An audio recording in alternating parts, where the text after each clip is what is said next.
আবার যদি 70-এর থেকে 80-তে পা দেয়, ইদা বালাগা সামানিন তো লাম ইউকতাব যামবু, এখন আর গুনাহ লেখা হয় না। আল্লাহ বলে গুনার খাতাটাকে অফ করে দাও। আরেক জায়গায় ইঙ্গিত আছে যে এটা উঠায় ফালাই দাও, এটা রাখা কি লাভ? ইদা বালাগা 90, যখন 90-তে পা দেয় তো আল্লাহ বলে যাও আগে পিছের গুনাহ মাফ। তখন তার পিছনে একটা সার্টিফিকেট, একটা সাইনবোর্ড লাগানো হয়, আসিরুল্লাহি ফি আরদিহি, আল্লাহর কয়েদি জমিনের ভিতরে বিরাজ করতেছে, 90 হয়ে গেছে। আর আহমদ শফি সাহেব রহমতুল্লাহি আলাই, শাইখুল ইসলামের বয়স তো ছিল 104 বছর। সাধারণ মুসলমান যদি 90-তেই বেনিফিট পায় তো 104-এ কি বেনিফিট পাইছে? এই জন্য আহমদ ইবনে হাম্বল রহমতুল্লাহ আলাইহি বলছে যে আমাদের জানাজা, আমরা যে কোথায় যাব, কোথায় আসি, আমাদের জানাজা বলবে। শাইখুল ইসলাম শফি সাহেব রহমতুল্লাহ আলাইহির জানাজা বলছে উনি কোথায় আছে, উনি কোন স্তরে আছে। ওনার কি বলছে? কে বলছে? জানাজা, ঠিক না? জানাজা। বাংলাদেশের এরকম কোনো জেলা নেই যে জেলার মানুষ না গেছে। আছে এরকম কোনো জেলা? আমারও জানা নাই, আমি যতটুকু খবর নিছি। উনি যখন 6টার সময় 6:20-এ মারা যায় তখন আমি যাত্রাবাড়িতেই ছিলাম। কিন্তু সকাল পর্যন্ত খবর নিয়ে দেখছি বাংলাদেশের যেখানে যেখানে সম্পর্ক ছিল ফোন করে দেখছি বলছে আমরা সব অন দা ওয়ে, রাস্তায় আছি। কোথায় যাও? জানাজায় যেতেছি। আমার দোকানে একজন এসে বলতেছে হুজুর আমি ওই এলাকার লোক, আমি ওদের প্রোগ্রামে প্রতি বছর যাই। আমি হুন্ডা নিয়ে 5 কিলোমিটার দূরে রাখছি, বাকি হাইটা গেছি। তো জানাজা বইলা দিছে। জুবায়ের আল আনসারী রহমতুল্লাহ আলাইহি বিলকুল করুণার ভিতরে মারা গেছে, ঠিক না? ব্রাহ্মণবাড়িয়া, ঠিক না? যেটা নিয়ে এত আলোচনা হয়েছে, পুলিশও বলতেছে 2 ঘন্টা আগেও জানি কেউ আসবে না, 5-7 জন। তারপরে লোকের স্রোত কোত্থেকে আসলো জানি না। তো আপনি জানবেন কোত্থেকে? কারণ এক হাদিস মতে তো আছে যেই ব্যক্তি সূরা ইখলাসকে মোহাব্বত করার মতো করে 70,000 ফেরেশতা তো ওর জানাজায় আসে। 70,000। এখন যদি 70,000 আয়সা থাকে মানুষের রূপ নিয়ে, এলাকাবাসীর রূপ নিয়ে, তো 70,000 তো ওইখানেই আসছে। আপনি এটাকে বাধা দিবেন কি করে বলেন? কি বলেন? আর শাইখুল ইসলামের জিন্দেগিতে একটু আগে মৌলানা বললো না যে লক্ষ লক্ষ, আমরা ওনার ছাত্র, আমিও ওনার ছাত্র। শুধু ছাত্র না, বড় ঘনিষ্ঠ সম্পর্ক ছিল, বড় কাছের। হুজুরের কখনো প্রয়োজন হলে, ডাকতে হলে হুজুর শুধু ফোনে এতটুকু বলতো যে অমুক সময় তুই আয়ো, তোমাকে আসতে হবে, বাস, তারপরে ফোন শেষ। হুজুর জানে এতটুকু বললেই যথেষ্ট, যেখানেই থাকুক, প্রোগ্রাম যতই থাকুক, ওইরা হইলেও আসবে। এই জন্য কবিও বলছেন, বড় সুন্দর কথা বলছেন, লাউ কানাতিদ দুনিয়া মুখাল্লাদা, দুনিয়া যদি চিরদিন কারোর জন্য হইতো তাহলে মা মাতা মুহাম্মাদা, কমসে কম আমাদের নবীজি কোনোদিন দুনিয়া ছেড়া যেতেন না। কেননা কুরসি, আরাশ, লৌহ, কলম, জিবরিল, মিকাইল, ইসরাফিল, মালাকুল মউত, আরশ বহনকারী ফেরেশতা, সমগ্র সৃষ্টি আমাদের নবীজির রহমতের ছোঁয়ায় তৈরি। কেননা আমাদের নবীজিকে আল্লাহ বলতেছেন রহমাতুল লিল আলামিন, সমগ্র জগতের জন্য উনি রহমত। মিনিংস, অর্থ হলো উনার রহমতের ছোঁয়ায় সব অস্তিত্বে আসছে।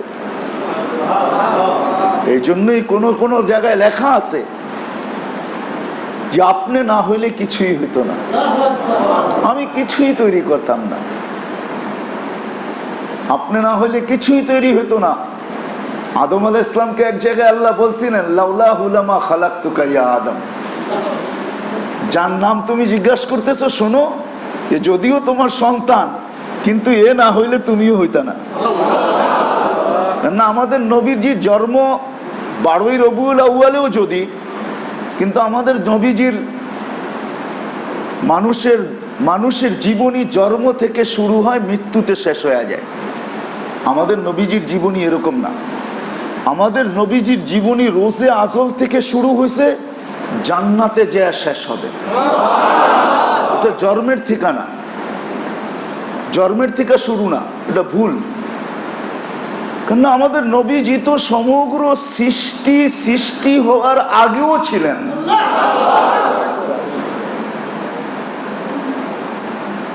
সমগ্র সৃষ্টি হওয়ার আগেও ছিলেন। আনা নবিয়্যুন ওয়াল আদমু বাইনাল মাই ওয়াত তিন। এছাড়াও সূরা ইয়াসিন আল্লাহ পড়ছেন সমগ্র সৃষ্টিরও 1000 বছর আগে। আর সূরা ইয়াসিন তেলাওয়াত করলে দেখা যায় আল্লাহ নবীজিকে ডাক দিতেছেন, নবীজির নাম ইয়াসিন, আল্লাহ ডাক দিতেছেন ইয়াসিন, হে বন্ধু ইয়াসিন।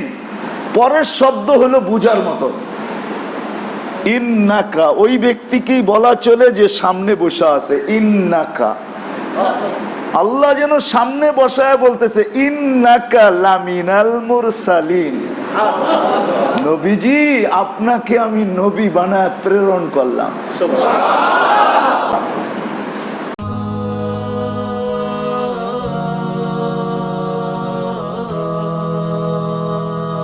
দলফুল লিচুবাগান জামে মসজিদ কমিটি কর্তৃক আয়োজিত শেখুল ইসলাম আল্লামা আহমদ শফির রহমতুল্লাহ আলাইহির স্মরণে তো মাহফিলের আজকের সর্বশেষ অধিবেশনে এক পর্যায়ে গুরুত্বপূর্ণ নসিহত পেশ করছেন বিশিষ্ট ইসলামী চিন্তাবিদ মুফাসসির কুরআন বাদামতলী জামে মসজিদের সুনামধন্য খতিব জনাব আলহাজ হযরত মাওলানা মুফতি নজরুল ইসলাম কাসিমি সাহেব। নসিহত পেশ করছেন জনাব আলহাজ হযরত মাওলানা মুফতি নজরুল ইসলাম কাসিমি সাহেব। বারাকাল্লাহু ফি হায়াতি। তো আল্লাহ নিজেই বলছে, না না না না, তুমি উদ্দেশ্যহীন না। তো এই যে ছোট্ট জীবনটা আমাদের, আল্লাহ বুঝাইতে চেষ্টা করছেন এটা উদ্দেশ্যহীন না, এটা বিরাট বড় উদ্দেশ্য সামনে নিয়ে আল্লাহ আমাদেরকে অস্তিত্ব দিছেন। বিদায় এইখান থেকে সবারই চলে যেতে হবে। সবার ঘরেই 4টা ধ্বনি আসছে এবং আসবে, শেষ ব্যক্তি পর্যন্ত আসতে থাকবে।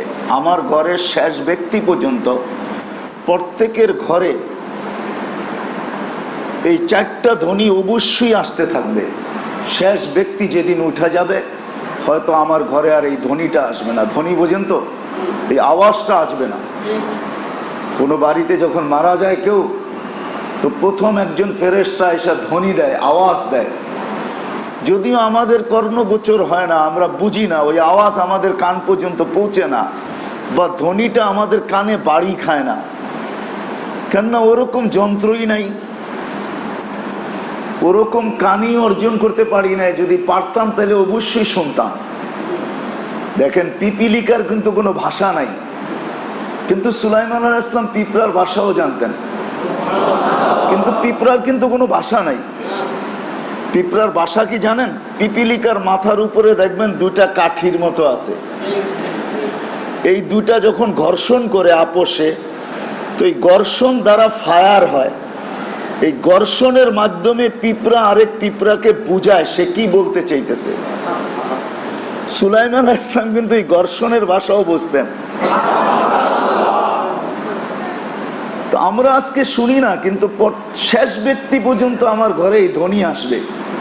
প্রথম ফেরেশতা বলবে, ইনকাতাতিল আজাল ওয়ানকাতাতিল আমাল। এই ব্যক্তির বয়স শেষ, আশা শেষ, তোমাদের কান্না অনার্থক। আপনজন যে কাঁদে, তা এক ব্যক্তি বলতে থাকে, এক ফেরেশতা বলতে থাকে, ইনকাতাতিল আজাল ওয়ানকাতাতিল আমাল। এই ব্যক্তির বয়স শেষ, আশা শেষ। তোমাদের কান্না অনর্থক, তোমরা অনর্থক কাঁদতেছ, কোনো লাভ হবে না তোমাদের কান্না। একে ফিরায় দেওয়া হবে না বা একে ফিরায় আনাও যাবে না। দ্বিতীয় ফেরেশতা ধ্বনি দিবে, দ্বিতীয় ফেরেশতা ধ্বনি দিবে, যাহাবাতিল আমওয়াল।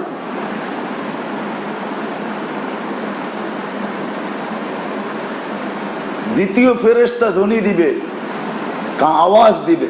প্রথম ফেরেশতা বলবে বয়স শেষ, আশা শেষ। বয়স শেষ। দ্বিতীয় ফেরেশতা ধ্বনি দিবে, জালাল ইশতিগাল বাকিয়াল ওয়াবাল। এই ব্যক্তির ব্যস্ততা শেষ। আমরা যেমন সবাই বলি ব্যস্ত ব্যস্ত ব্যস্ত ব্যস্ত ব্যস্ত ব্যস্ত, যাকে জিজ্ঞেস করবেন সেই বলবে ব্যস্ত। অথচ বাপের হোটেলে চলে, বাপের হোটেলে খাওয়া লাওয়া পড়া সব কিছু। যে আমাদের যুবক শ্রেণী আছে না, এদেরকেও জিজ্ঞাসা করবেন, এরাও বলবে ব্যস্ত, আমি খুব ব্যস্ত হুজুর। আসলে তো সময় পাই না, মনে চায় মসজিদে আসি কিন্তু সময় হয় না, অনেক ব্যস্ত থাকি তো, স্কুলে যাই, কোচিং করি, এই করি সেই করি। এত কাজ দেখাবে যে ও একেই 10 জনের কাজ করতেছে, ব্যস্ত। তো মৃত্যুর সাথে সাথে দ্বিতীয় ফেরেশতা বলবে জালাল ইশতিগাল, এই ব্যক্তির ব্যস্ততা শেষ। বাকিয়াল ওয়াবাল, সমস্ত ঘাটি কিন্তু সামনে রয়ে গেছে। বাকিয়াল ওয়াবাল, সমস্ত ঘাটি সামনে রয়ে গেছে, সব ঘাটি সামনে। ঘাটি বুঝুন তো, সব চেকিং পোস্ট সামনে। একটু পরেই কবরে দিবে। এই জন্য উসমান রাদিয়াল্লাহু তাআলা আনহু, যাকে বহুতবার জিবরিল আলাইহিস সালাম আয়েশা আশ্বস্ত করছেন, আল্লাহর রসুলের জবানের মাধ্যমে যাকে সুসংবাদ দিছেন, ইফআল মা শিতা, উসমান যা মনে চায় তা করতে পারো। কদ গাফারাল্লাহু মিন যামবিকা মা তাকাদ্দাম ওয়া মা তাআখার। একাধিকবার যাকে এই কথা শোনানো হয়েছে, তোমার আগের পিছের গুনাহ মাফ। এবার তুমি যেমন খুশি তেমন চলতে পারো। ওই লোকটাও যখন কবর দেখতো তো চোখের পানিতে বুক ভেসে যেত। ওনাকে জিজ্ঞাসা করতেন, আরে আপনি তো বহুতবার এই কথা শুনছেন যেটা কেউ শুনে নাই, কারোর জন্য শোনানো হয় নাই। ইফআল মা শিতা, এটা উলামারা বুঝবে, আপনারা বুঝবেন না। ইফআল মা শিতা, যেমন মনে চায় এমন চলো, যেমন মনে চায় এমন জীবন কাটাও। কদ গাফারাল্লাহু মিন যামবিকা মা তাকাদ্দাম ওয়া মা তাআখার, তোমার আগেও মাপ পিছেও মাপ। আপনি কবর দেখলে চোখের পানিতে বুক ভাসান কেন? উনি বলছে আউয়ালু মানজিল মিন মানাজিলিল আখিরা, আখিরাতের সর্বপ্রথম চেকপোস্ট। মান নাজা মিনহা ফামা বাদাহা আইসার, যে এটার ভিতরে নাজাত পাবে, পরের গুলা তার জন্য ফটাফট সহজ হইতে থাকবে। আর যে এটাতে ফাইসা যাবে, পরের গুলা আরো কঠিন হইতে থাকবে। তো দ্বিতীয় ফেরেশতা বলবে জালাল ইশতিগাল, ব্যস্ততা শেষ। আমরা বলি না ব্যস্ত ব্যস্ত ব্যস্ত ব্যস্ত ব্যস্ত ব্যস্ত ব্যস্ত, আমাদের মুখে একটাই কথা ব্যস্ত, ঠিক না? হ্যাঁ, আজান হইলেও কি বলি ব্যস্ত। হ্যাঁ, ডাকলেও, মসজিদের দিকে ডাকলেও বলি কি, মসজিদে আয়েশার পরে যদি বসতেও বলে তাইলেও বলি কি ব্যস্ত। তো দ্বিতীয় ফেরেশতা বলবে জালাল ইশতিগাল, ব্যস্ততা শেষ। বাকিয়াল ওয়াবাল, সব ঘাটি সামনে, সব চেকপোস্ট সামনে। আর এটা তো সত্য, করুণা আমাদের চোখে আঙ্গুল দিয়ে বুঝাইয়া দিছেন যে দুনিয়ায় যখন করুণা হইয়া মারা যাওয়ার পরে কেউ কারো না, ঠিক না? কি করুণা লগ্নে যারা করুণার দাগ নিয়ে মারা গেছেন, যদিও আমরা হাদিসের আলোকে বলবো মহামারীতে যে মারা যায় সে শাহাদাতের মৌত অর্জন করছে, ঠিক না? কিন্তু কোনো আপনজনের হাতের ছোঁয়া পায় নাই, ঠিক না? কোনো আপনজন তাকে কবরে দেয় নাই, ঠিক না? না দিছে? হ্যাঁ, এমন এমনও লোক পাওয়া যাবে করুণা লগ্নে মারা গেছে, মা বাবার কবর কোথায় সন্তানও জানে না। মা বাবার কবর কোথায়, খিলগায় দেওয়া হয়েছে না কোথায় দেওয়া হয়েছে কেউ জানে না। অথচ যারা কবর দিছেন তারাও তো প্রোটেকশন নিয়েই দিছেন, ঠিক না? কি বলেন? প্রোটেকশন বুঝেন তো?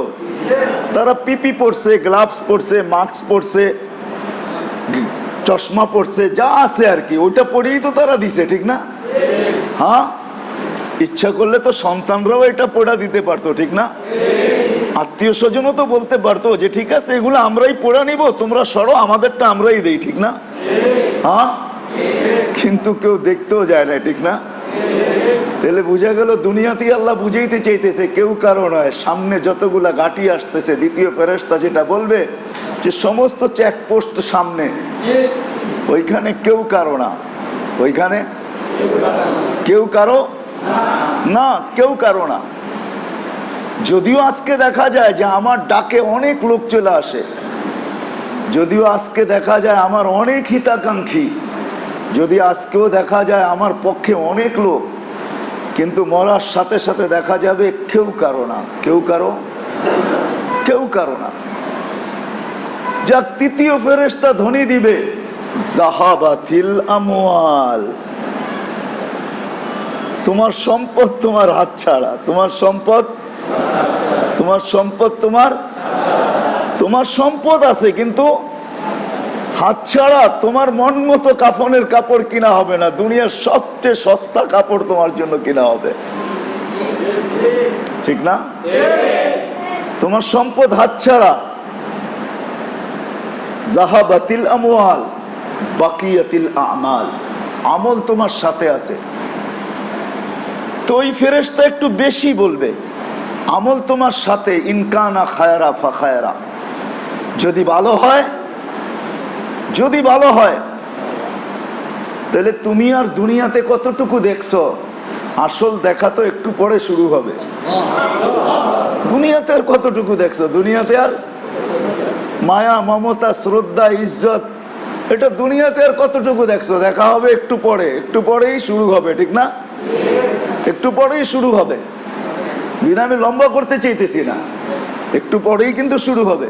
এই জন্য হাদিসের একটা অংশ আছে, যারা রু নেওয়ার জন্য আসে, আজরাইল আলাইহিস সালামের সাথে যে টিম আসে, ওই টিম রু বাহির করা ওনাদের হাতে নিয়ে যান না, ওনারা আরেক গ্রুপের হাতে দিয়া দেন, ওরা নিয়ে যায় উপরে।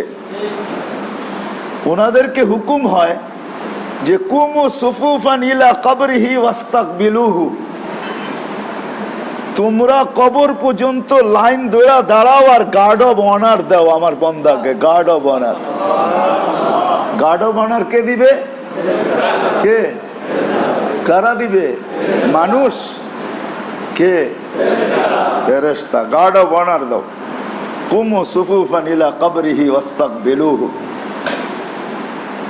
লাইন ধরে কবর পর্যন্ত দাঁড়াও, চাই কবর যেখানেই হোক, দুই সারিতে দাঁড়াও আর গার্ড অব অনার দিয়ে নিয়ে যাও। আপনি দেখতেছেন নিয়ে যাইতেছেন না, ফেরেশতাও আছে সাথে, গার্ড অব অনার দেওয়া হইতেছে।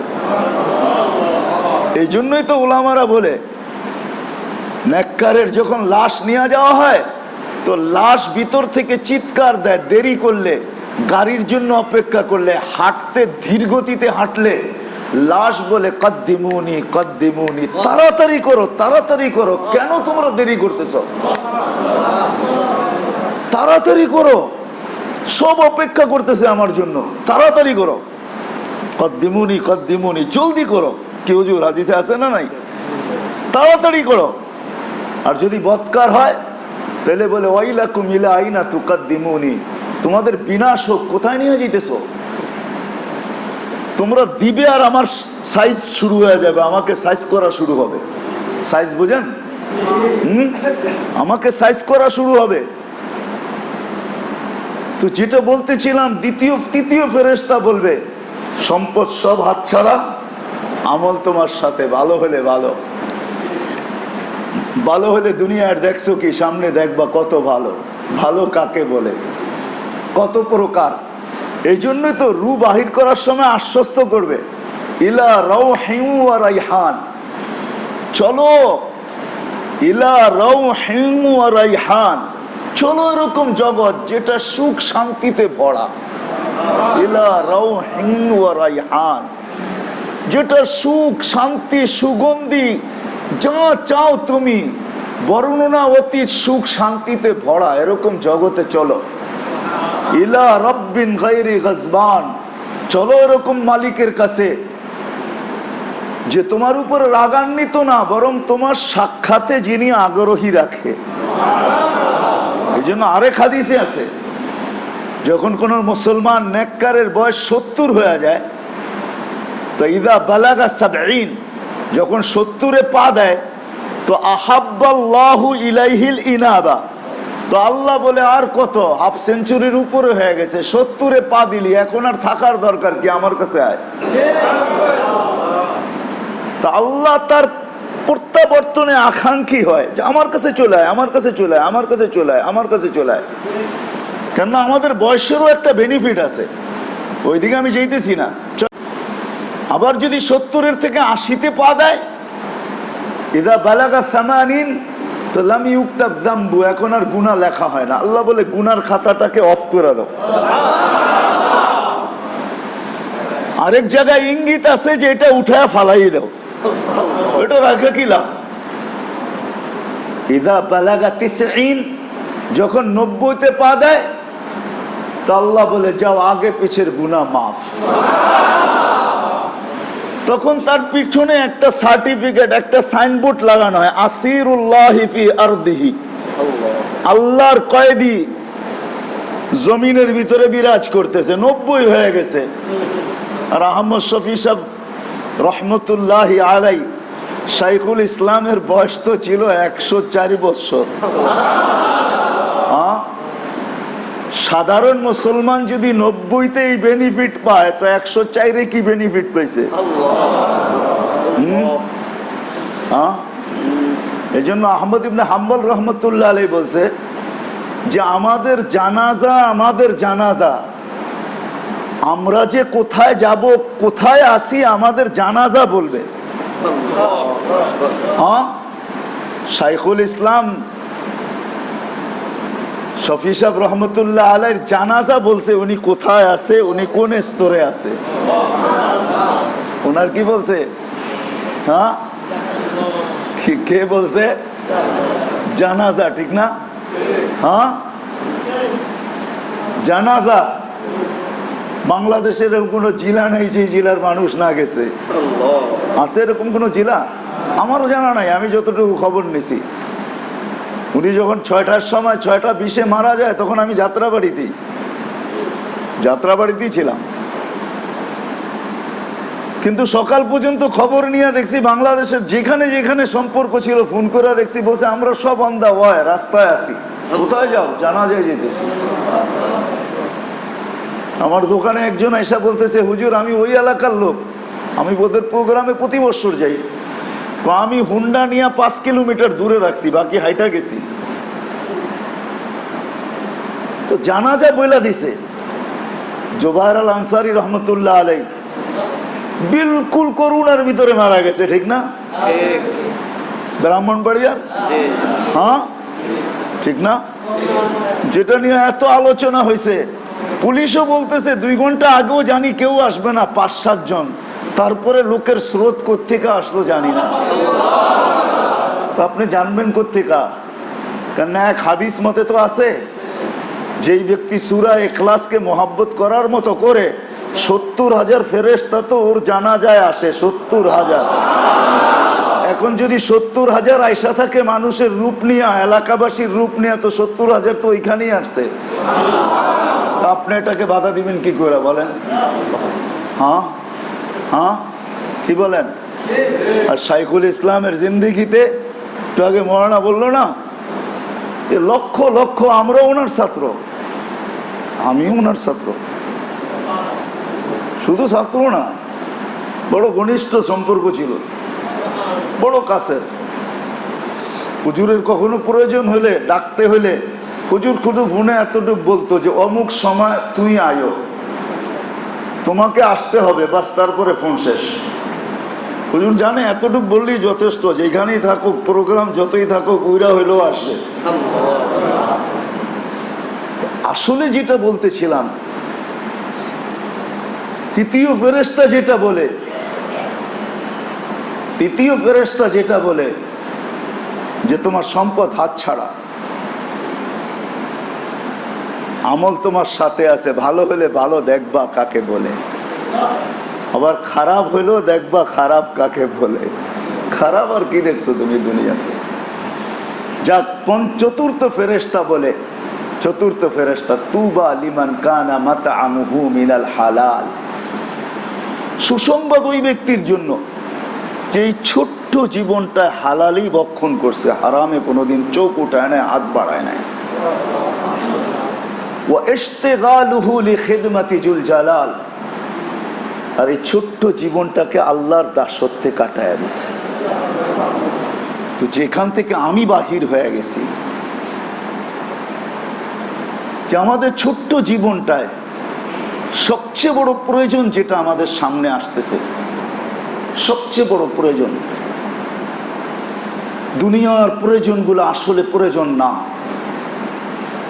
যদিও আমরা 24 ঘন্টা ওই প্রয়োজনগুলা মেটানোর জন্যই মাথার ঘাম পায়ে ফেলতে থাকি, 24 ঘন্টা আমাদের ব্রেন দুনিয়ার প্রয়োজনগুলা মেটানোর পিছনেই ভাবতে থাকে, আমাদের সমস্ত শ্রম ওই প্রয়োজনগুলা মেটানোর জন্যই ব্যয় হইতে থাকে, আমাদের সমস্ত যোগ্যতা এর পিছনে আমরা লাগাইতে থাকি।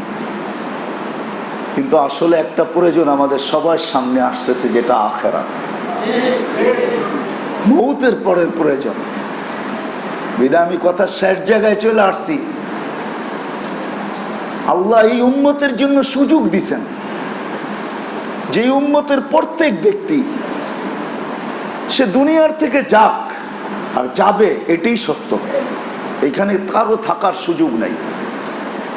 এই জন্য কবিও বলছেন, বড় সুন্দর কথা বলছেন, লাউ কানাতিদ দুনিয়া মুখাল্লাদা, দুনিয়া যদি চিরদিন কারোর জন্য হইতো তাহলে মা মাতা মুহাম্মাদা, কমসে কম আমাদের নবীজি কোনোদিন দুনিয়া ছেড়া যেতেন না।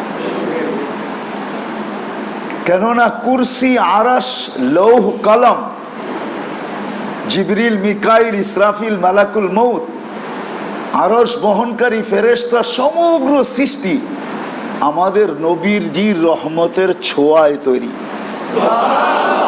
কেননা আমাদের নবীজিকে আল্লাহ বলতেছেন রহমাতুল লিল আলামিন, সমগ্র জগতের জন্য উনি রহমত। মিনিংস, অর্থ হলো উনার রহমতের ছোঁয়ায় সব অস্তিত্বে আসছে। এই জন্যই কোনো কোনো জায়গায় লেখা আছে যে আপনি না হইলে কিছুই হইতো না, আমি কিছুই তৈরি করতাম না, আপনি না হইলে কিছুই তৈরি হইতো না।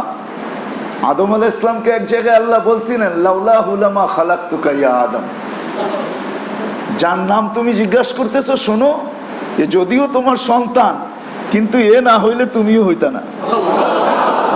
কেননা আমাদের নবীজির জন্ম 12ই রবিউল আউয়ালেও যদি, কিন্তু আমাদের নবীজির মানুষের জীবনী জন্ম থেকে শুরু হয়, মৃত্যুতে শেষ হয়ে যায়। আমাদের নবীজির জীবনী এরকম না। আমাদের নবীজির জীবনী রোজে আজল থেকে শুরু হয়েছে, জান্নাতে যায় শেষ হবে। এটা জন্মের ঠিকানা, জন্মের থেকে শুরু না, এটা ভুল। কেননা আমাদের নবীজি তো সমগ্র সৃষ্টি হওয়ার আগেও ছিলেন।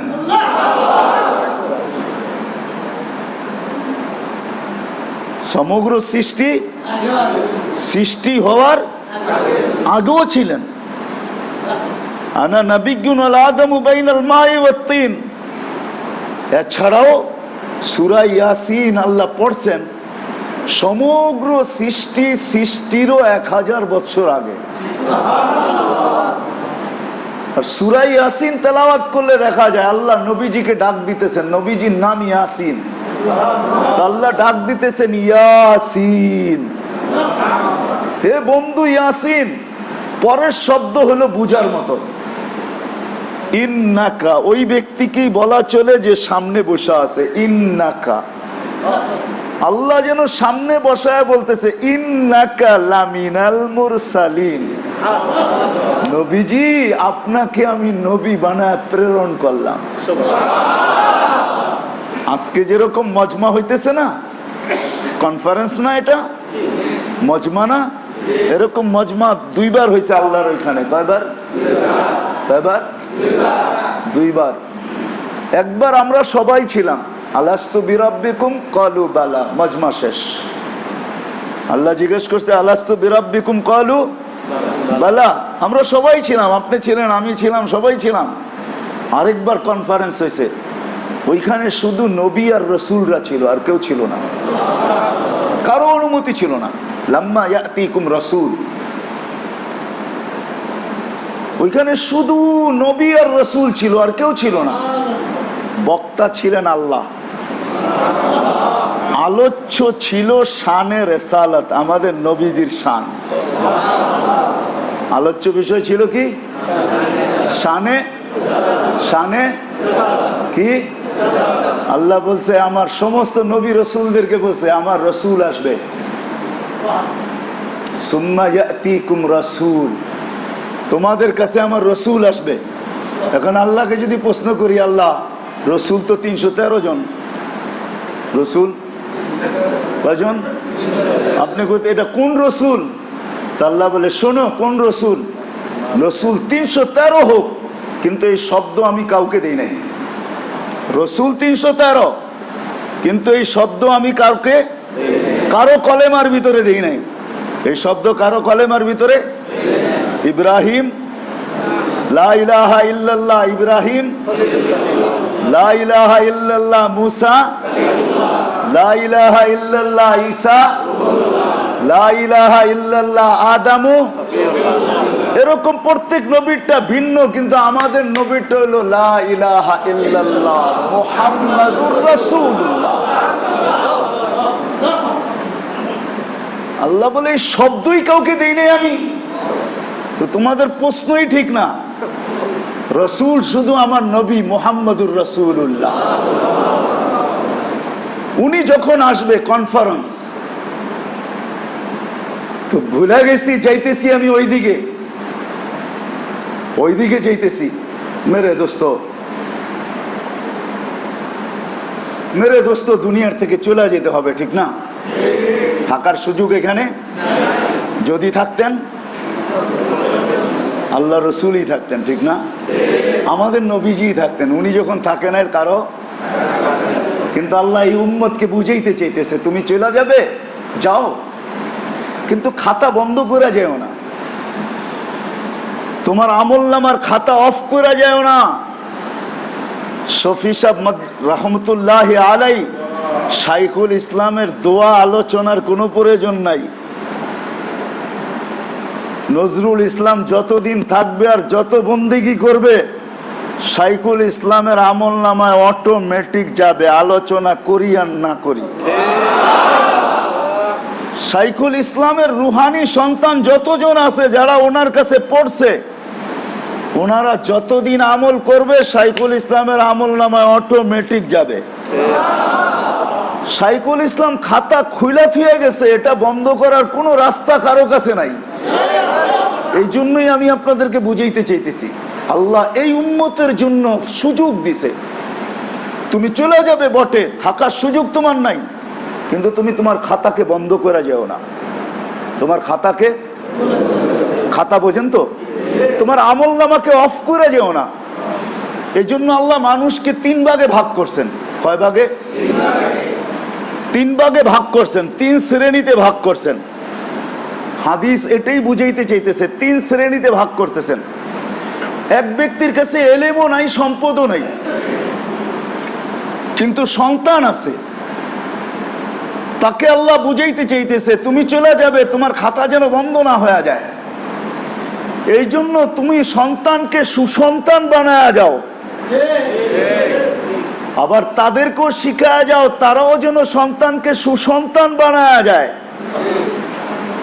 সুসন্তান যতদিন জমিনে থাকবে ততদিন পর্যন্ত তোমার খাতা অফ হবে না, খাতা চালু থাকবে। এটা অফ করার কেউ ক্ষমতা রাখে না, এটা অফ হবে না। আমরা যে নামাজ পড়ি, রোজা রাখি, আমরা দোয়া করি আর না করি, আমাদের মা বাবার আমল নামায় অটো চলে যেতেছে, অটো চলে যেতেছে। কেন? আপনি মা বাবার কি সন্তান, ঠিক না? কি বলেন? হ্যাঁ, ওনারা একটা ভাগ অবশ্যই পাইতেছে। যদিও আল্লাহ দোয়া শিখাইছেন, যদিও আল্লাহ এক্সট্রা দেওয়ার জন্য দোয়া শিখাইছেন, এক্সট্রা, এটা হলো অতিরিক্ত দেওয়ার জন্য। একটা তো পাইতেই আছে, আরেকটা অতিরিক্ত দেওয়ার জন্য আল্লাহ আমাদেরকে দোয়া শিখাইছেন। যদিও আমাদের মনে থাকে না, ইমাম সাহেব পড়লে মনে থাকে, অন্যথায় কারো মনে থাকে না। কেউ বলতে পারবে না এখানে যে আমার প্রত্যেক নামাজের পরে মনে ওঠে, হয়তো হইলেও 2-4 জন হবে, কদাচিৎ হবে। রব্বির হামহুমা কামা রব্বায়ানি সাগীরা, এটা কিন্তু আল্লাহ দোয়া শিখাইছেন। বন্ধুকে বলছে নবীজি ওয়াকুর কুল, আপনি বলেন, আপনার উম্মতকে শিখান, এরা যেন প্রত্যেক মুহূর্তে দোয়া করে মা বাবার জন্য। কি দোয়া করবে? তো দোয়ার শব্দ পর্যন্ত শিখাইয়া দিয়েছেন, রব্বির হামহুমা কামা রব্বায়ানি সাগীরা। দোয়া শিখাইছেন, যদি আমাদের মনে থাকে না। এটা হলো এক্সট্রা পাওয়ার জন্য, অতিরিক্ত পাওয়ার জন্য। তো প্রথম স্তর যেন খাতা বন্ধ না হয়, এই উম্মতের জন্য প্রসেসিং। কেননা এই উম্মতের সাথে আল্লাহর বড় মহব্বত। হায় হায় হায়, এই উম্মত জানে না, কসম খোদা, এই উম্মত যদি জানতো এই উম্মতের সাথে আল্লাহর কত বড় ভালোবাসা, এটা একটা আলাদা আলোচ্য বিষয় হয়ে যাবে। ওইদিকে যাওয়া যাবে না, এটা আলাদা আলোচ্য বিষয় নিয়েও করলে সময়, লম্বা সময়ের প্রয়োজন, মাসের পর মাস, সপ্তাহের পর সপ্তাহ প্রয়োজন, যে আল্লাহ আমাদেরকে কতটুকু ভালোবাসে, কতটুকু মহাব্বত করে এই উম্মতকে, এই উম্মতকে। হায়, একটা কথা বলবো, ওলামা একরাম আছে, এই জন্য বলতেছি, ইব্রাহিম আলাইহিস সালাম খলিল, ঠিক না? খলিল অর্থ কি? হ্যাঁ, বন্ধু, ঠিক না? হাবিব অর্থ কি? হ্যাঁ, হাবিব অর্থ বন্ধু, ঠিক না? আরে বাংলায় বলেন, হাবিব অর্থ বন্ধু, খলিল অর্থ। আচ্ছা, এই দুই বন্ধুর ভিতরে পার্থক্য কি? কি পার্থক্য আছে? চলেন, ওলামা একরাম সাথে সামনে আছে, এই জন্য বলতেছি, নাহলে বলতাম না। খলিল অর্থ হইল বন্ধু, ভালোবাসা যার কাছ থেকে সবকিছু নিয়ে নেওয়া হয়, এটার নাম হলো খলিল। ভালোবাসা সবকিছু, সবকিছু, এমনকি বুড়া বয়সের ছেলেটা পর্যন্ত নিয়ে নিতেছে, এটাও আমারে দিয়ে দাও। এটা হলো কি? এটা হলো কি? খলিল অর্থ কি? ভালোবাসা যার কাছ থেকে সবকিছু নিয়ে নেওয়া হয়। আর হাবিব অর্থ হইল ভালোবাসা যারে সবকিছু দিয়া দেওয়া হয়। ভালোবাসা যাকে সবকিছু, খালি পারে না আল্লাহর। ওলামা ইকরাম আবার অন্যদিকে নিয়ে যাইতে পারেন, কেন? আল্লাহ রসুল মখলুক, আল্লাহ খালেক, শুধু পারে না একটা দিতে, নাইলে ওইটাও দিয়া দিত, সবই দিয়া দিছে, কিচ্ছু রাখে নাই। ভালোবাসা সব সব সব দিয়া দিছে, যা ছিল। আল-ইয়াওমা আকমালতু লাকুম ওয়া আতমামতু আলাইকুম নি'মাতি ওয়া রাদিতু লাকুমুল ইসলাম দীনা। আদম আলাইহিস সালামকে বলছে, আদম তুমি যাও, তারপরে তোমার পরে যে আসবে সে কিছু নিয়ে আসবে। তারপরে বলছে অমুক রে তুমি যাও, তোমার পরে যে আসবে সে বাকিটা নিয়ে আসবে। করতে করতে করতে মুহাম্মদুর রাসূলুল্লাহ যখন আসছে, বলছে আপনি সবগুলা উঠায় নিয়ে যান, আপনার পরে কেউ নাই, আপনার পরে কেউ নাই, সব আপনি নিয়ে যান, সব। আল-ইয়াওমা আকমালতু লাকুম দীনাকুম ওয়া আতমামতু আলাইকুম নি'মাতি ওয়া রাদিতু লাকুমুল ইসলাম দীনা। এই আয়াত বুঝায় বন্ধু ভালোবাসায় সব কিছু, কি জি, সবকিছু সবকিছু দিয়া দিছেন। আমি তো মাঝে মাঝে বলি, যখন আল্লাহ রসুল জন্ম নেয়, বিরক্ত হয়ে যেতেছেন? আল্লাহ রসুল যখন জন্ম নেয়, তো জন্ম নেওয়ার কিছুক্ষণ পরেই যা ঘটছে তো ঘটছেই, ওগুলা বাদ দিলাম। আমেনা কোলে নিয়ে চোখের পানি ছেড়া দিছে। তো জিজ্ঞাসা করতেছে আব্দুল মুত্তালেব, আমেনা কাঁদো কেন? চাচাও চলে আসছে, কেন কাঁদো? বলছে আব্দুল্লাহ যদি থাকতো তাহলে মনে হয় আজকেই খেলনা নিয়ে আসতো। আব্দুল্লাহ তো নাই, এই জন্য চোখের পানি ঝরাইতেছি। আল্লাহ উপর থেকে আওয়াজ দিছে, সূর্য ডুবতে দে। আব্দুল্লাহ খেলনা আনলে তো মাটির আনতো, আব্দুল্লাহ খেলনা আনলে লোহার আনতো, কাঠের আনতো। আরে সূর্য ডুবতে দে, চাঁদকে খেলনা বানায় পাঠায় দে। কাদোস কেন? এই জন্যই হাদিসে আছে, সন্ধ্যা যখন হয়েছে, বাহিরে যখন শোয়াইছে, তো চাঁদ বাতার উপরে চলে আসছে। আব্দুল মুত্তালিব বলতেছে আমার বাতিজা হাত পাও নাড়তেছে, উপরে চাঁদ ডান্স করতেছে, ডান্স। বাতিজাকে যখন বড় হওয়ার পরে আমি বলছি, তো বাতিজা বলছে জানেন চাঁদ কি বলতেছিল? বলে এটা তো জানি না। বলে কান্নাল কামারা ইউগান্নিনি, চাঁদ আমাকে গান শুনাইতেছিল, ছন্দ শুনাইতেছিল, কান্না থেকে বিরত রাখতেছিল, আমি যেন না কাঁদি। চাঁদকে আল্লাহ খেলার জন্য আমার সাথে পাঠায় দিয়েছে। কেননা মার চোখে পানি ছিল, যে আব্দুল্লাহ থাকলে খেলনা নিয়ে আসতো। আল্লাহ বলে চাঁদকে খেলনা বানায় পাঠায় দিব, একটু পরে সূর্য ডুবতে দে না। আর তুই যদি বলিস তাহলে সূর্যকেও এখন খেলনা বানায় পাঠায় দিতে পারি। আবার এক পর্ব আসছে, হাঁটিয়াটি পাপা যখন হইতেছিল, হাঁটিয়াটি পাপা বোঝেন, একটু হাঁটতেছে, তখন আবার নিয়ে কাঁদতেছে। তো চাচা আবু তালেব জিজ্ঞাসা করতেছে আমিনা কাঁদো কেন? আব্দুল্লাহ থাকলে তো ঘুরতে নিয়ে যাইতো। কি করতে নিয়ে যেত না? আঙ্গুল ধরে ঘুরাইতো, বাইতুল্লাহ নিয়ে যেত, মক্কার অলিগলিতে নিয়ে যেত, উকাস নিয়ে যেত, মাচান্না নিয়ে যেত, বাজার হইতো, মেলায় নিয়ে যেত। তা আল্লাহ বলে বাবা জাদা কায়াতিমান ফাআ, আমেনা কাঁদিস না, ঘুরার সময় আসতে দে। আব্দুল্লাহ ঘুরাইলে আর কতটুকু ঘুরাইতো? আরে সময় আসতে দে, আমি ঘুরাইবো, দুনিয়ার থেকে উঠাইবো, সমস্ত আকাশ দেখাবো, সিদরাতুল মুনতাহা দেখাবো, জান্নাত দেখাবো, জাহান্নাম দেখাবো, লৌহ দেখাবো, কলম দেখাবো, আরশ দেখাবো, কুরসি দেখাবো, থাকবে আমার জাত, আমার জাতও পাশে বসায় দেখাচ্ছে। কাঁদিস কেন? ওই রসুল আমাদেরকে দিয়া গেছেন, ওই রসুলের সুবাদে আল্লাহ আমাদেরকে বড় ভালোবাসেন। ওলামা একরা বলুক, এই সুযোগ কোনো উম্মতকে দেন না আল্লাহ, যে খাতা যেন বন্ধ না হয়। তুমি খাতা খুলে যাও, তোমার খাতা যেন বন্ধ না হয়। এই জন্য আপনাদের পায়ে হাত রেখা বলবো, আজকে ওয়াদা করেন, যা গেছে গেছে, অতীত যেটা চলে গেছে ওটার জন্য চোখের একটা পানির ফোঁটাই যথেষ্ট। চোখে যদি পানি নাও আসে, এই উম্মতের জন্য আল্লাহর পক্ষ থেকে এই সুযোগ, এই উম্মত যদি চোখে পানি নাও আনতে পারে, কিন্তু অনুতপ্ত হয়ে যদি মাথা ধরে বসেও যায়, আর যদি একটা চিৎকারও দেয়, ফালাম্মা তায়াক্কান্তা বিল বাওয়ার, যখন চিৎকার দিল আমি বুঝি শেষ। ওয়ান্নাকা মিন আহলিন নার, হাদিসের শব্দ এরকম, ফালাম্মা তায়াক্কান্তা বিল বাওয়ার ওয়াদানান্তা আন্নাকা মিন আহলিন নার মানাহতু ইলাইকা রিদওয়ানি ওয়াল্লাইতু ইলাইকা গফরানি ওয়া কুলতু লাকা লা তাহজান গফারতু লাকা যুনুবা ওয়াল আওসার ওয়া লিআজলিকা সাম্মাইতু নাফসি আল আজিজুল গফফার। ওলামা বুঝবে এটার ভিতরে কি ভরা আছে।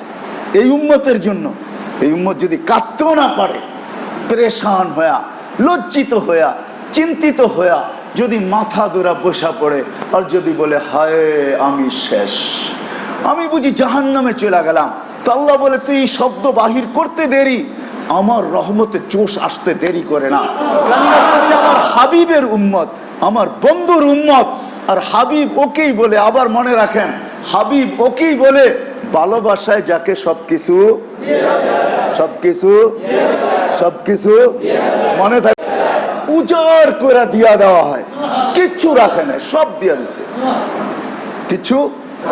কিচ্ছু রাখে না, সব দিয়া দিছে সব। আর খলিল বলে ভালোবাসা যার কাছ থেকে সবকিছু শেষ বয়সে বাচ্চা হইছে, এটাও দিয়া দে আমারে, এটার নাম খলিল। এটাই পার্থক্য, খলিল আর হাবিব দুজনই বন্ধু। কিন্তু এই দুই বন্ধুত্বের ভিতরে পার্থক্য এতটুকু। জানি না ওলামা একরাম একমত হবে কিনা। হাবিব আর খলিলের ভিতরে পার্থক্য এটাই। এই জন্য আমাদেরকে সবকিছু দিয়া দিছেন। আল্লাহ বলছে উম্মতে মুহাম্মাদি তোমরা খাতা বন্ধ করে যাও না, খুলে যাও। 3 ভাগে ভাগ করছেন। হায় আজকে আমাদের মা বাবা সন্তানকে সুসন্তান বানাইতে চায় না, সুশিক্ষিত করতে চায় না, বিদায় আমাদের পেরেশানি কোনো অন্ত নাই। আজকে আমাদের যুবক সমাজ, আমার মনে চায়, খোদার কসম আমার মনে চায় যদি প্রত্যেক মসজিদে এরকম হইতো, প্রত্যেক এলাকায় এরকম হইতো যে যুবকদেরকে নিয়ে এই প্রোগ্রাম হইতো। আজকে আমাদের যুবকদেরকে যৌবন সুরক্ষিত করা আমাদের জন্য অনেক জরুরি হয়ে গেছে। আমাদের যুবক, আমাদের কিশোররা যেইভাবে লাইন ছাড়া যাইতেছে, আপনি প্রতিদিন পত্রিকা উঠান, মিডিয়ায় চোখ বুলান, আমাদের কিশোররা, আমাদের যুবকরা, আমাদের কিশোরীরা, আমাদের যুবতীরা যেইভাবে লাইন থেকে চলে যেতেছে, হায় না জানি আমাদের কি দশা সামনে অপেক্ষা করতেছে, কি দশা সামনে অপেক্ষা করতেছে জানি না। অথচ যৌবন, অথচ এই কিশোর বয়স, এই যৌবন বয়স, হায় এটা যে কত দামি আমি বর্ণনা দিয়ে শেষ করতে পারবো না। যদি এই যৌবনটাকে সুরক্ষিত করা হয় তাইলে ওই যুবক এরকম যুবকে রূপান্তরিত হয় যাকে দেখলে আল্লাহ পর্যন্ত লজ্জা পায়। লজ্জা বোঝেন? ইয়াস্তাহি বিহ, তাকে দেখে আল্লাহ লজ্জা করে। কি লজ্জা জানেন? আল্লাহ বলে লাউলাকা ইয়া শাবাব, ও যুবক তুই যদি জমিনে না থাকতি, কবেই না আকাশ লোহার, মাটি জমিন কবেই না তামার, আকাশ থেকে একটা বৃষ্টির ফোঁটা না, জমিন থেকে একটা শস্যের দানা না, আমি সবাইকে ধ্বংস করে দিতাম। কিন্তু যুবক তোকে দেখলে আর পারি না, তুই আমার কাছে এত প্রিয়, এত মাহবুব, তুই আমার এমন বন্ধু যে তোর চেহারা দেখলে আর পারি না। শাবাবা খুশা, ওই যুবক যেটা যৌবনকে সুরক্ষিত করছে। আজকে আমাদের কিশোরদের উপরে মেহান্নত নাই, আমাদের যুবকদের উপরে মেহান্নত নাই। করা উচিত আমাদের প্রত্যেক মসজিদে মসজিদে প্রোগ্রাম শুধু যুবকদেরকে নিয়ে হওয়া উচিত। আমরা যদি যুবকের 4 আনাও যদি আমরা, আরে 1% যদি আমরা বানায় ওইখানে পৌঁছাইতে পারি, যেইখানে পৌঁছানো উদ্দেশ্য শাবাবা খুশা, ওই যুবক যদি বানাইতে পারি যারা নিজেকে লজ্জাপতির মতো আল্লাহর ভয়ে গুটায় নিবে, এই যুবক যদি 1%ও থাকে, তাইলেও আমি মনে করি আমাদের দেশ টিকা থাকার জন্য যথেষ্ট। তাইলে আমরা হারায় যাব। কি আযাব আমাদের জন্য অপেক্ষা করতেছে জানি না। দুনিয়া যদিও আমাদের চোখে কানে এখনো পানি যায় নাই, করুণায় কিন্তু আমরা লেগাম দিতে পারি নাই। পারছি? কি বলেন? কি বলে পারছি আমরা? বরং আমরা আশঙ্কা করতেছি নভেম্বরে আবার আসবে, ঠিক না? হ্যাঁ, জানি না আগের থেকে কত গুণ বেশি ভয়াবহতা নিয়ে আসবে, কত গুণ ভয়াবহতা নিয়ে আসবে আমরা জানি না, কিন্তু শুধু আশঙ্কা করতেছি। কিন্তু আমাদের হাতে ভ্যাকসিন আসুক আর না আসুক, আরে ভ্যাকসিনের চেয়ে বড় মালিক তো আমাদের আকরাবু মিন হাবলিল ওয়ারিদ, আমাদের শাহ রগের কাছে আছে আমাদের আল্লাহ। আমাদের আল্লাহ চাবে যা তাই হবে। ওমা তাশাউনা ইল্লা আইয়াশা আল্লাহ। আল্লাহ যতদিন না চাবে অতদিন পর্যন্ত দুনিয়ার কোনো শক্তি ভ্যাকসিন বাহির করার ক্ষমতা রাখে না। আল্লাহ যেদিন চাবে ওই দিনই হবে, এটাই সত্য। সামান্য একটা ভাইরাস সারা দুনিয়ার ব্রেন, টেকনোলজি, বিদ্যা, বুদ্ধি, চিন্তা ক্ষমতা সমগ্র কিছুকে জিরুর নিচে নামায়া দিছে, জিরুর নিচে। আল্লাহ বলে কইরা দেখাতো। এটাই আল্লাহ বাধ্য করতে চাইলে পারে। খায়ের এটা আমার আলোচ্য বিষয় না। এই জন্যই বলতেছি আবার চলে আসছি, চলে যেতে হবে সবাই। তা আল্লাহ আমাদেরকে বুঝাইতে চাইতেছে তুমি খাতা বন্ধ করে যাও না। এই জন্য 3 ভাগে ভাগ করছেন। প্রথম বলছে তোমার সন্তানকে তুমি সুসন্তান বানাও, তুমি মারা যাওয়ার পরে তোমার খাতা যেন খোলা থাকে। দ্বিতীয়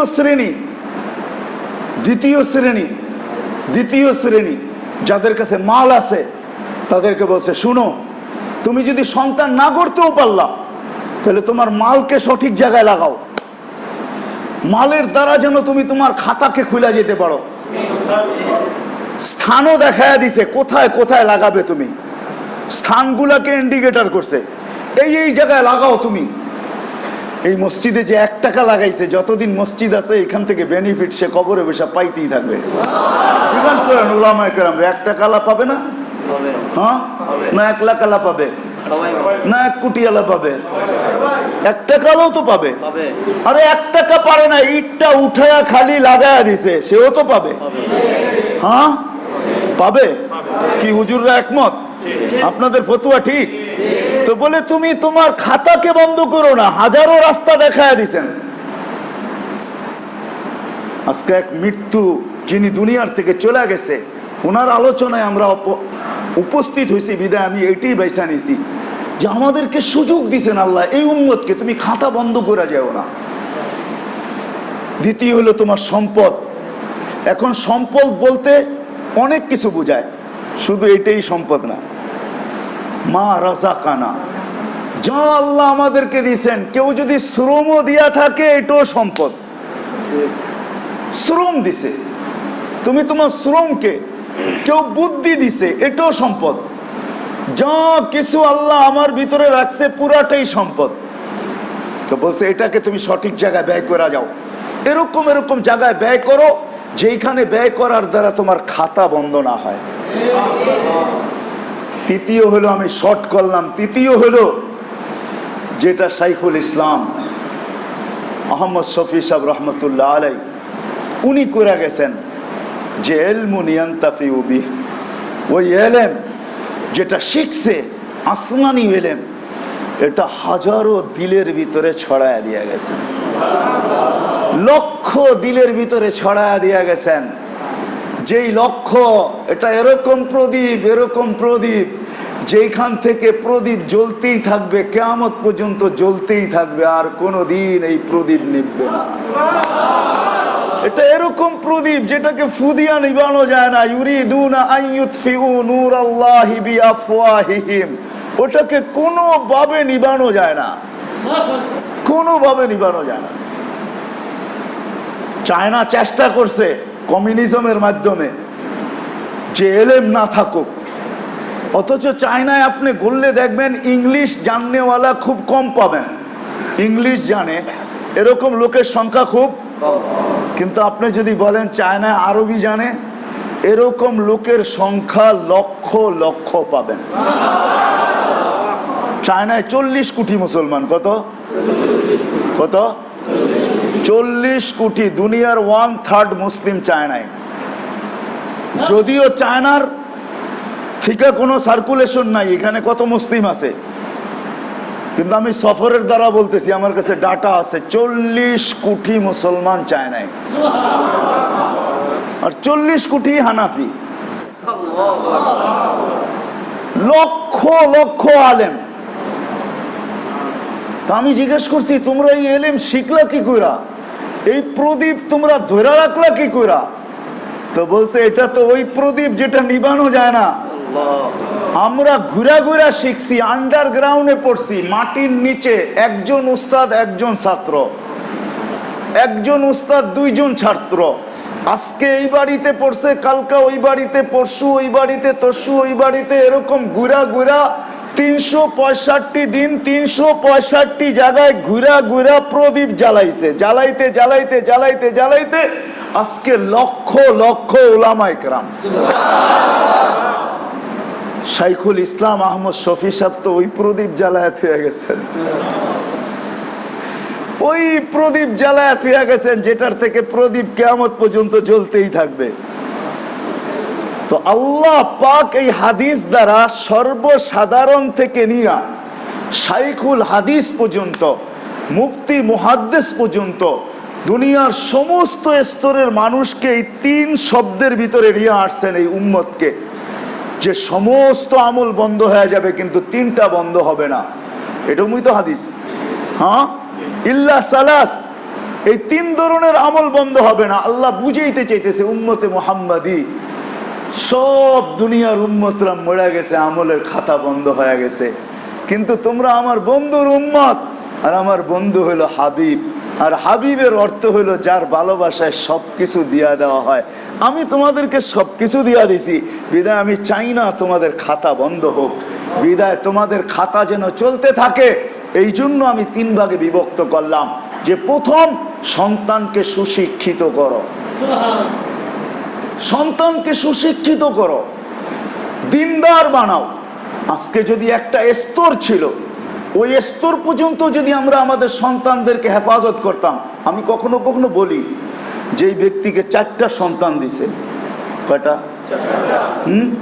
আল্লাহ যদি কিয়ামতের দিন বলে যে এই 4 সন্তানের হিসাব দিয়ে আগে চলে যাও, তাও পুরা জীবনের না, 4×14 কত? হ্যাঁ, 4×14 কত? কত? 56, ঠিক না? হ্যাঁ, নিজেরও তো 14 আছে, কত হইলো? 4×14, আর আমার যে ব্যক্তিগত 70 আছে, 4×14 আছে, কত হইলো? কত? এই উম্মত বাঁচবে 60-70 বছর, ঠিক না? হ্যাঁ, যতক্ষণ পর্যন্ত সন্তান প্রাপ্ত বয়স্ক না হয় ততক্ষণ পর্যন্ত সন্তানের সমগ্র আমল মা বাবার আমল নামায় কবুল গ্রহণ করা হয়।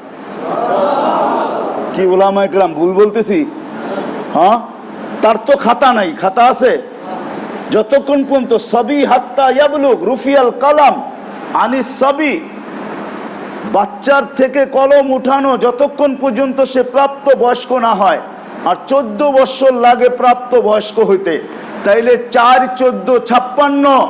এই 14 বছর করে যদি আমি সন্তানের সুশিক্ষায় নিয়ে আনিতাম, তারপরে সে অক্সফোর্ড পড়ুক, তারপরে সে দুনিয়ার ইউনিভার্সিটিতে পড়ুক, তাতে কি আসে যায়?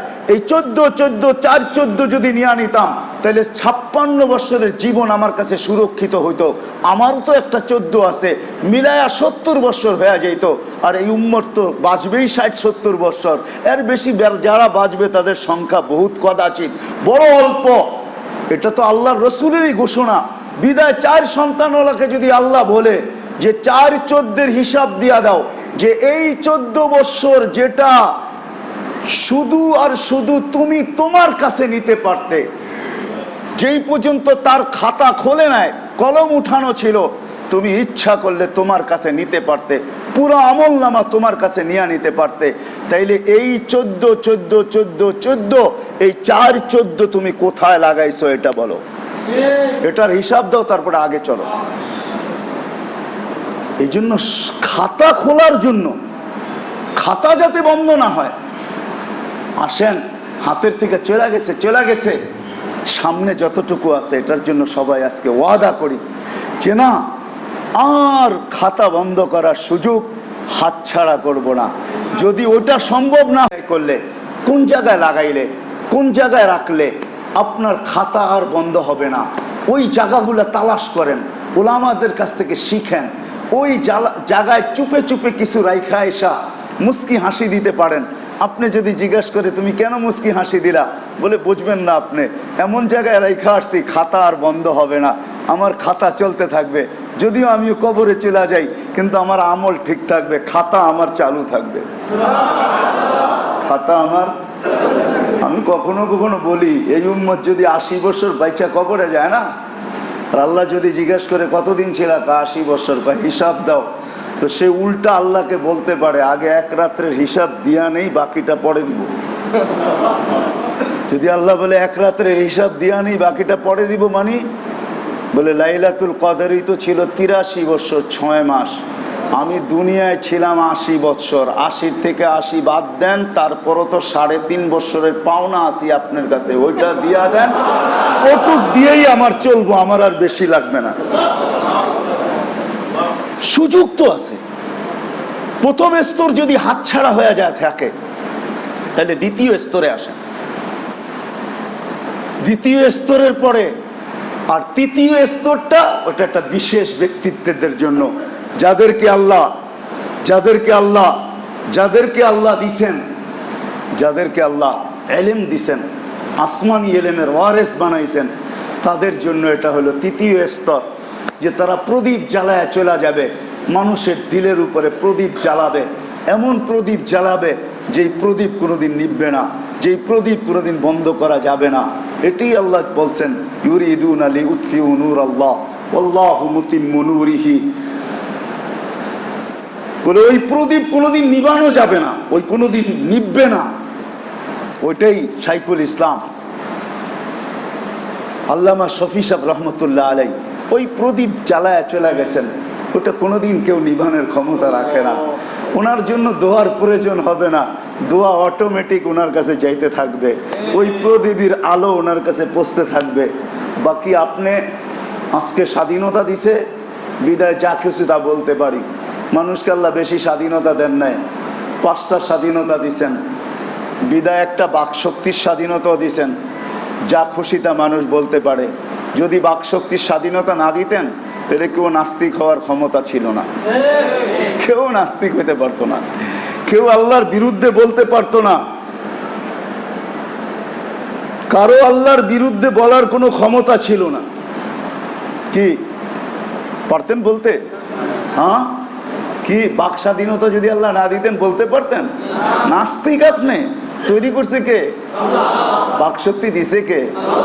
আল্লাহর বিরুদ্ধে আবার কথা বলবেন, ঠিক না? সরকারের বিরুদ্ধে বললেই 2 দিন পরে খুঁজে পাওয়া যায় না, আর আপনি আল্লাহর মতো আল্লাহর বিরুদ্ধে আপনি নাস্তিক হবেন, আল্লাহর বিরুদ্ধে কথা বলবেন, আর আল্লাহ চুপ করে রাখবে, ঠিক না? আল্লাহ বলে অপেক্ষায় আছি, তোমাকে লিকুল্লি শাইইন আজাল, তোমাকে সীমা রেখা দিলাম, তোমাকে সীমা রেখা দিলাম, তোমার কাছে সীমা রেখা দিলাম, সীমা রেখা দিয়া দিছি, সীমা রেখায় পা দিবে তোমাকে উঠাবো, তারপরে হিসাব কিতাব তোমার করবো। লিকুল্লি শাইইন আজাল ইদা জা আজালু, যেই দিন তোমার সীমা রেখা চলে আসবে ওই দিন তোমাকে উঠায় নিব, তারপরে জিজ্ঞাসা করবো তোমাকে, লাতুস আলুন্না আনিন নাঈম, তারপরে তোমার থেকে হিসাব কিতাব নিব। হ্যাঁ, শুধু ওই দিন নিবে না, কিয়ামতের মাঠও সবার সামনে নিবে, ওই দিন বোঝা যাবে, ঠিক না? এই জন্য সবার কাছে দরখাস্ত, চলেন আজকের থেকে ওয়াদা করি যে দুনিয়ার থেকে চলে যেতে হবে, থাকার সুযোগ এখানে কারো নাই, ছোট্ট একটা জীবন দিছেন, আমরা কেউ যেন খাতা বন্ধ করে না যাই। পাক্কা ওয়াদা করতে রাজি? ওয়াদা কে কে ওয়াদা করতে পারেন? আল্লাহর ঘরে কিন্তু আল্লাহ কবুল করুক।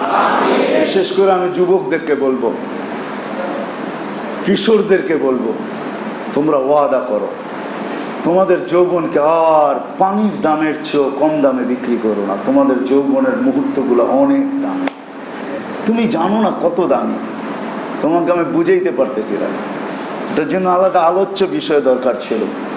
তোমাদের যৌবন অনেক দামি, তুমি যার পিছনে যৌবনটা লুটাইতেছো বা যেই দিকে দৌড়াইতেছো, তোমাদের পায়ে হাত রেখা বলি তোমরা ফিরে আসো, আজকের থেকে ওয়াদা করো এই মজলিসে যারা আসো, যে না আমরা আমাদের যৌবনকে সুরক্ষিত করব।